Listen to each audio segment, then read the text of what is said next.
O Mahabharata de Krishna Dvaipayana Vyasa. Livro 1. Kshatrartha Parva. Capítulo 182. A Urva é apaziguado pelos Pitris. O Gandharva disse: Vasishtha, depois disso, continuou a narração dizendo: ouvindo essas palavras dos Pitris, a Urva, o filho, respondeu a eles neste sentido: ó Pitris, o voto que eu fiz por raiva para a destruição de todos os mundos não deve ser em vão. Eu não posso consentir em ser alguém cuja raiva e voto são inúteis. Como o fogo consumindo as florestas secas, esta minha fúria certamente me consumirá se eu não cumprir o meu voto. O homem que reprime sua cólera que foi excitada por causa adequada, se torna incapaz de alcançar devidamente os três objetivos da vida: religião, lucro e prazer. A ira que os reis desejosos de subjugar toda a terra manifestam não é inútil. Ela serve para reprimir os maus e proteger os honestos. Enquanto jazia por nascer dentro da coxa de minha mãe, eu ouvi o triste grito de minha mãe e das outras mulheres da raça Brigu que estavam então sendo exterminadas pelos kshatriyas. Ó Pitris, quando aqueles desgraçados dos kshatriyas começaram a exterminar os Brigus junto com as crianças por nascer de sua linhagem, foi então que a cólera encheu minha alma.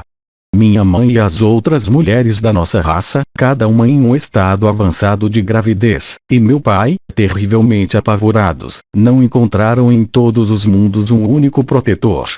Então, quando as mulheres Brigu não encontraram nenhum protetor, minha mãe me segurou em uma de suas coxas. Se houvesse um punidor de crimes nos mundos, ninguém em todos os mundos ousaria cometer um crime. Se não se encontra um castigador, o número de pecadores se torna grande. O homem que tem o poder de impedir ou punir um pecado não o faz sabendo que um pecado foi, ou será, cometido, é ele mesmo maculado por aquele pecado. Como reis e outros, capazes de proteger meus pais, não os protegeram, adiando o dever preferindo os prazeres da vida, eu fiquei por justa causa furioso com eles. Eu sou o Senhor da criação, capaz de punir sua iniquidade. Eu não posso obedecer à sua ordem. Capaz de punir esse crime, se eu me abstiver de fazer isso, os homens mais uma vez poderão ter que sofrer uma perseguição parecida. O fogo da minha ira também está pronto para consumir os mundos. Se reprimido, ele sem dúvida consumirá a mim mesmo por sua própria energia. Mestres, eu sei que vocês sempre procuram o bem dos mundos. Me aconselhem, portanto, quanto ao que pode beneficiar a mim mesmo e ao mundo. Vasishtha continuou. Os Pitris responderam dizendo: ó, joga nas águas este fogo nascido da tua cólera e que deseja consumir os mundos. Isso te fará bem. Os mundos, de fato, são todos dependentes da água, como sua causa elementar. Toda substância suculenta contém água, de fato todo o universo é feito de água.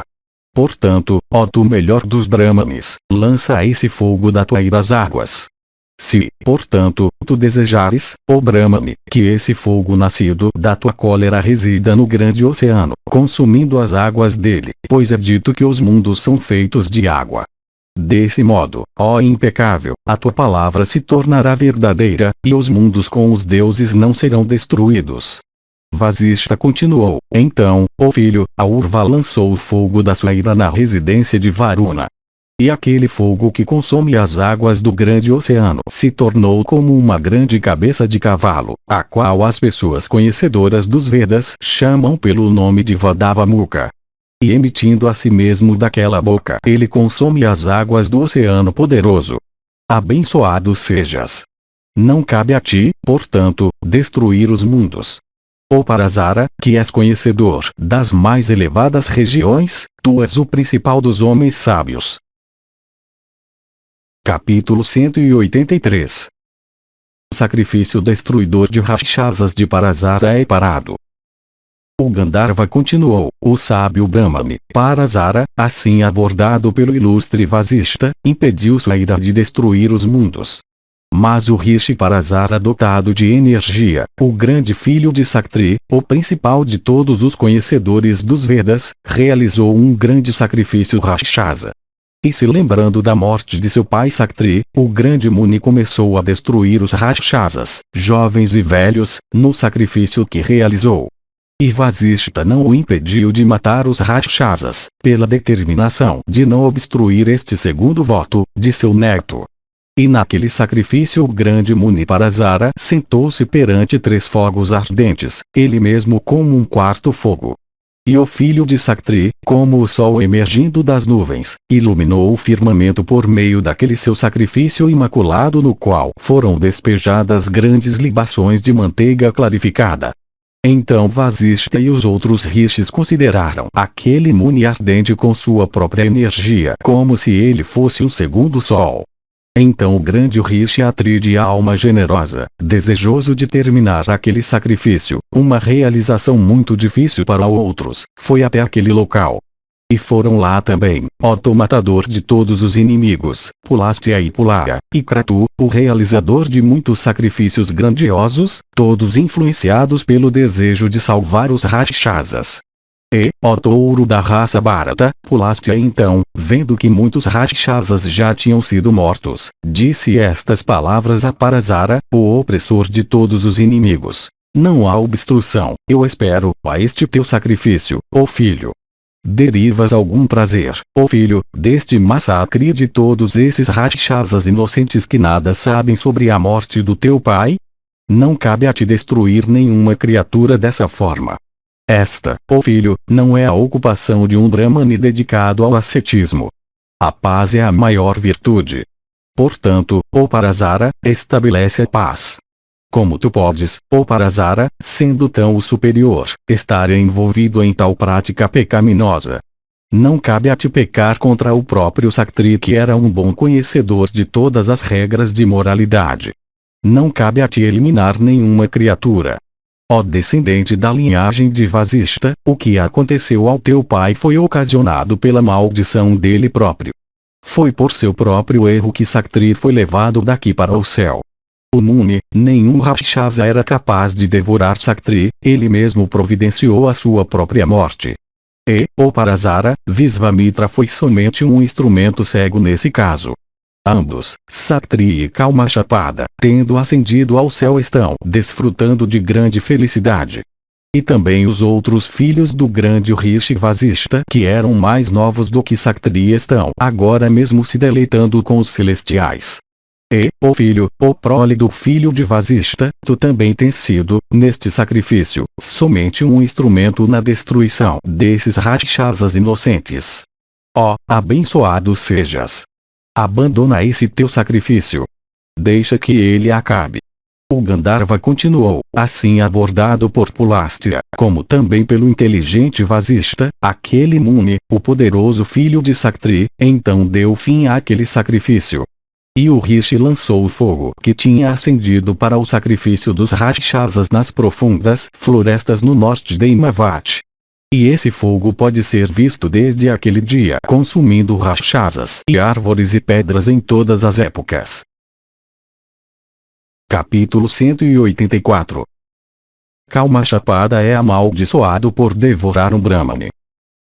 Arjuna perguntou, por que, ó Gandharva, o rei Kalmashapada mandou sua rainha ir até o mais notável de todos os conhecedores dos Vedas, o mestre Vasishta? Porque também o ilustre e grande Rishi Vasishta que conhecia todas as regras de moralidade conheceu uma mulher que ele não deveria ter conhecido. Ó amigo, foi este um ato de pecado por parte de Vasishta?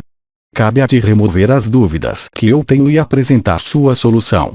O Gandharva respondeu, dizendo, ó irreprimível Dhananjaya, escuta a resposta à pergunta que fizeste a respeito de Vasishta e do rei Kalmashapada, aquele destruidor de amigos.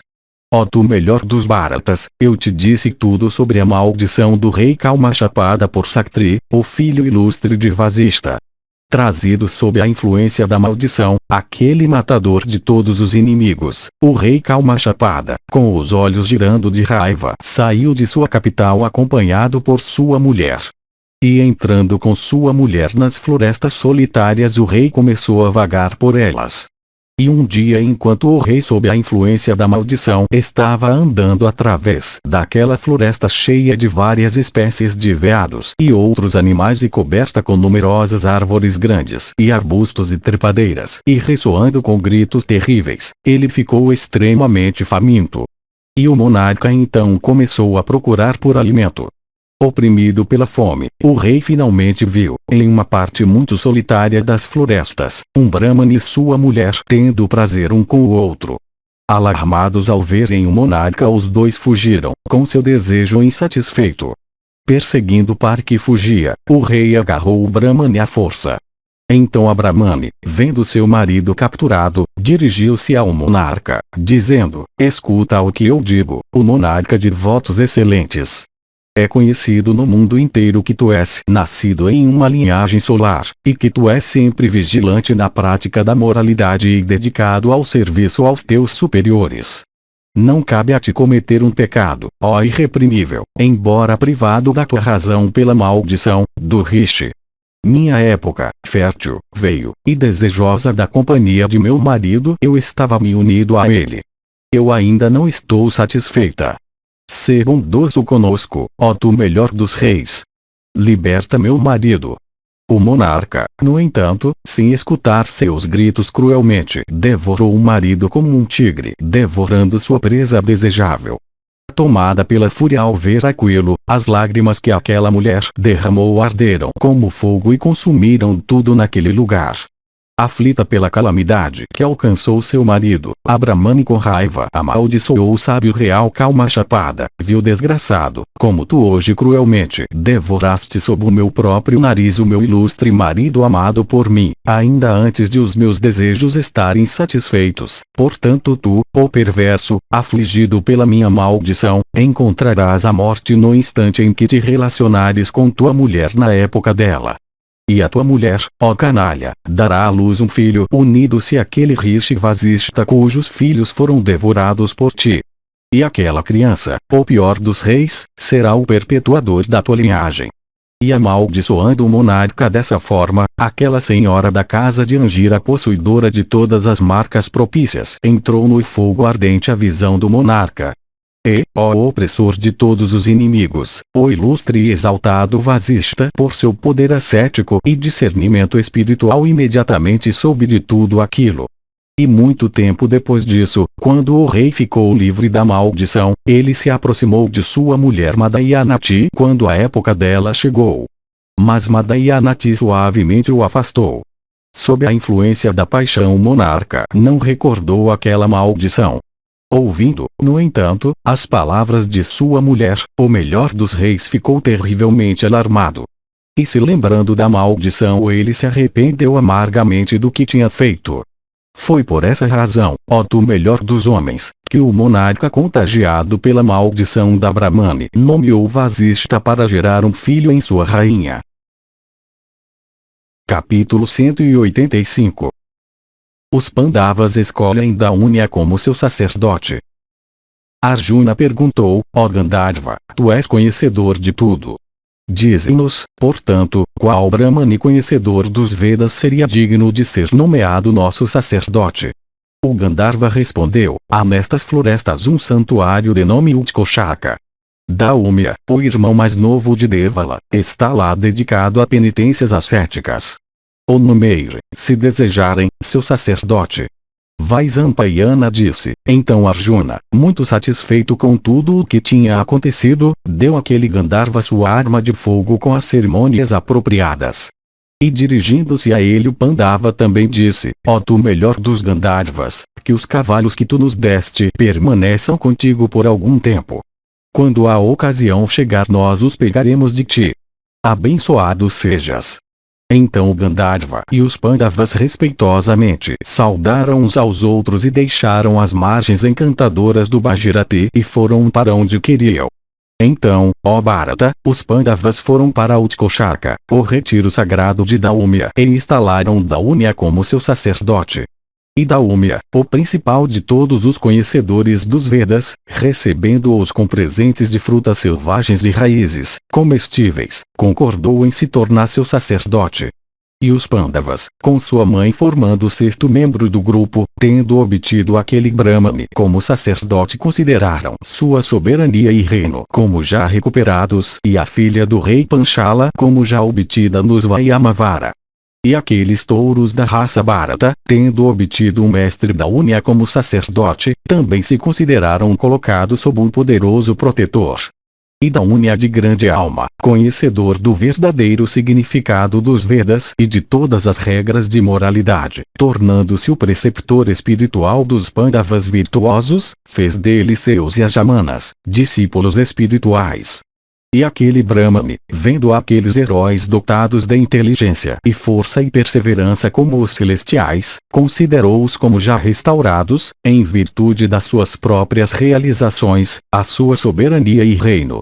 Então aqueles reis de homens, tendo tido as bênçãos proferidas sobre si por aquele Brahmane, resolveram ir, acompanhados por ele, aos Vayamvara da princesa de Panchala.